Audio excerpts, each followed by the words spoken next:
जय श्री राम मित्रों, आप सभी का मेरे दिव्य लोक इस चैनल पर स्वागत है। आज हम देखेंगे सनातन धर्म की अद्भुत कालगणना। सनातन धर्म अद्भुत है। ब्रह्मांड की अनंत गहराइयों के गर्भ में सनातन की महान महत्ता का हर प्रमाण है। पुराणों की गणना के अनुसार 360 दिनों का एक वर्ष होता है, 365 दिनों का नहीं। इसे हम मानव वर्ष कहते हैं। जब मनुष्यों का एक वर्ष पूरा होता है, तब देवताओं और दैत्यों का एक दिन पूरा होता है। देवताओं और दैत्यों के दिन समान होते हैं पर उल्टे होते हैं। मतलब जब देवताओं का दिन होता है तो दैत्यों की रात्रि होती है। देवों और दैत्यों के एक वर्ष को दिव्य वर्ष कहा जाता है। मतलब 360 मानव वर्ष इज इक्वल टू एक दिव्य वर्ष। हमारा समय 4 युगों में बंटा है, सतयुग, त्रेतायुग, द्वापर युग एवं कलियुग। सतयुग का कुल कालखंड 4800 दिव्य वर्षों का होता है, अर्थात 172800 मानव वर्ष।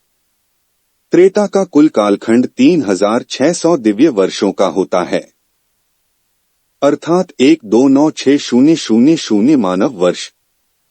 द्वापर का कुल कालखंड 2400 दिव्य वर्षों का होता है, अर्थात 86400 मानव वर्ष। कलियुग का कुल कालखंड 1200 दिव्य वर्षों का होता है, अर्थात 432000 मानव वर्ष। इन चारों को मिला दिया जाए तो उसे चतुर्युग या महायुग कहते हैं। वो होता है कुल 12,000 दिव्य वर्षों का, अर्थात 432000 मानव वर्ष। 71 महायुगों का एक मनवंतर होता है जिसमें एक मनु शासन करते हैं। हर मनवंतर में सप्तर्षि भी अलग अलग होते हैं। 14 मनवंतर या 1000 महायुगों का एक कल्प कहलाता है। एक कल्प ब्रह्मा जी का आधा दिन होता है।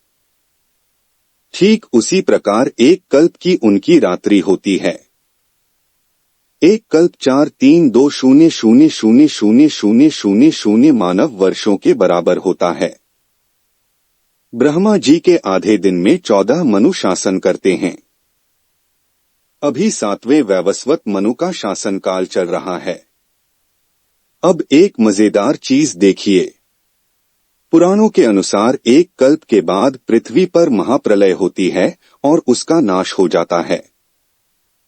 आप गूगल कीजिए, पृथ्वी और हमारे सौर मंडल की आयु भी नासा ने बिल्कुल उतनी ही बताई है, लगभग 4.5 बिलियन वर्ष।